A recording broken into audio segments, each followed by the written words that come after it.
Hi, my name is Cameron Carlson with AnimeLocation.tv. I'm here at Colossalcon 2014 with Mr. Bryce Papenbrook. How are you doing? I'm doing great. Doing great. Awesome. So what got you started in the world of entertainment? Well, my dad was a voice actor, and I was about 8 years old, and I went to work with my dad. He was working on a show called Power Rangers.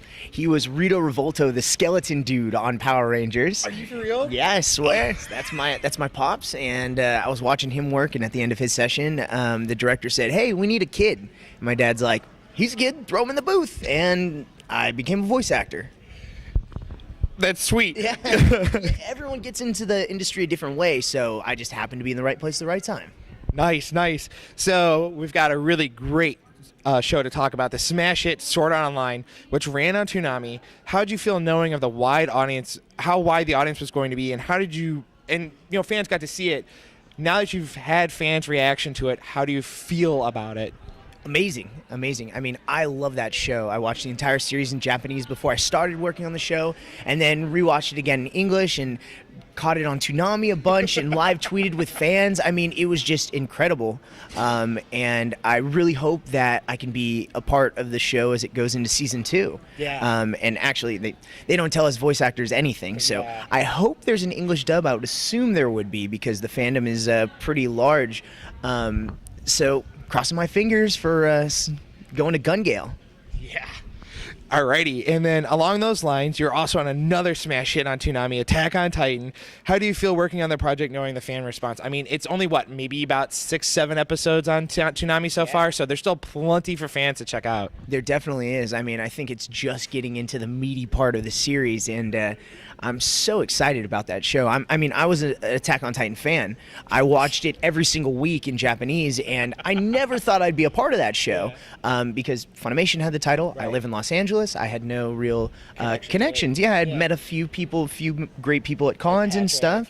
Yeah, I mean, I'd known Patrick. I'd worked with him on a few things. He actually directed me on Fire Emblem, where I played Henry. Oh, you really did? Yeah, that's one of my favorite performances and favorite roles. And I had talked to Patrick about the show and told him, you know, I'm a fan of it. And when he saw the audition from Mike, he's like, "Hey, can I have my buddy Bryce read for you?" And Mike's like, "Yeah, have him read." And I went for it and gave it everything. I read for Armin, Levi, and Aaron, and Mike McFarlane picked me for Aaron. Wow. And Mike pick somebody, that's a pretty big deal. It was a huge compliment, and it was such an honor to be able to go in there and work with him. And Mike and I had a very similar idea for what Aaron should sound like, and it was cool that he let me run with it and make it gritty and raw and nasty. Yeah, so I had an amazing time. Awesome. And then it also worth mentioning that you are also are well versed in martial arts and hold a 4th degree black belt in Tang Sudo. There you go. And how did that all come about, and how do you feel? Does that actually help with your acting? Oh, absolutely. I mean, when you do reactions, you play people getting punched and hit, and I've actually been punched in the face and, kicked in the stomach. So I know what I sound like when I make, when that happens. Yeah. I started martial arts when I was about 5 years old. I was small, and my mom wanted me to learn to protect myself, and she put me into Tang Sudo, and I fell in love. At about 10, I started doing Muay Thai, and I competed in Muay Thai for a number of years, and I thought that's what I was going to do for a living. I thought I was going to be a professional fighter, and I decided, I should go to school. I should keep learning because I had an opportunity to go to UCLA. Oh. So I went to UCLA. I studied political science and philosophy, and when you're in the library every day, you're not training like you should, so I never found myself back into the ring. Yeah. But that's always been my passion. I still train other fighters, and I still train myself. A couple weeks ago, I was at a convention called MomoCon and showed up with a black eye because I got caught on Wednesday right before the con. Everyone's like, "Is he wearing makeup?" I'm like, "Nah, I got hit. Uppercut. Sorry, guys." But it was perfect timing because that was the first time I did a martial arts panel at a convention. Oh. My wife and I did a panel on Muay Thai, and she actually jumped up and hit some pads with me. So nice. It was really cool. It was really cool.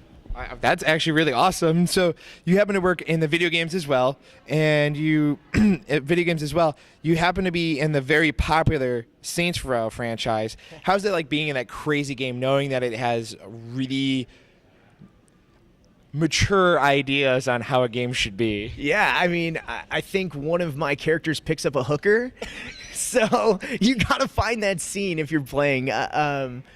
I mean, that was a great game to work on. Actually, Troy Baker directed me. Really? Yeah, Nice. it was a really fun session, and like it allowed me to just like let loose and have fun and drop F-bombs, and it was great. It was great. Sweet. And then another widely popular and challenging game you have recently been in was Bravely Default, which also had a wide and talented cast. How was it in hearing in that game, knowing that fans were chomping at the bit to play it here in the United States? Because I heard there were some changes and fans were like, and then on top of that, the cast is fantastic. You've got David Vincent, Kyle Hebert in there. You got Todd. You got a whole bunch of great people in there. I mean, tons of names. The cast was massive, by the way. So to play one of the 4 leads was really incredible. And I grew up playing Final Fantasy, and I'm a huge Final Fantasy fan and Square Enix fan. So to work on like the new Final Fantasy is incredible. I mean, I had one other opportunity to work on a Final Fantasy game because I play Zidane in Dissidia, and I was like fanboying working on that game.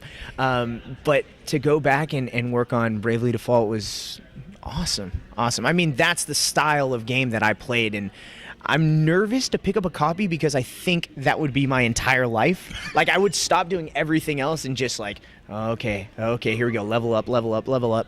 Grinding. Grind it out for hours and hours. Yeah. So now, as we've gone through games and martial arts and voice acting in general, who else inspires you to work really, really hard on doing what you do for a living, be it either voice acting or martial arts? Who really puts that inspiration in there for you? My true inspiration and what's really pushed my drive has been my dad. He passed away 8 years ago, so I'm really carrying on the torch. And I know, he left so many awesome memories, and so like people come up to me all the time and say how they remember him, and he was part of their childhood, and like I want to carry on the torch. I want that to keep going, and I'm just so thankful that I can do that. So he's been my real inspiration to drive and push and work hard. Sweet, that's awesome. Now, are there any upcoming projects you want fans to know about at this time? We all know you have NDAs that you can't talk about, so anything that's out that fans can really want to check out? Yeah, I mean, of course, Attack on Titan on Toonami, Blue Exorcist on Toonami, 2 a.m. I play Rino Kumura, one of my favorite shows, and just recently announced I am Staz in Blood Lad. Another amazing show, very dark comedy. Yeah, and I get to play, he's a vampire otaku mob boss. I mean, I saw that character, I'm like, yes, I want this. So I was super fortunate to be able to be Staz, and I get to explore my deeper range. He's not a 14-year-old kid, so it's cool. It's really cool.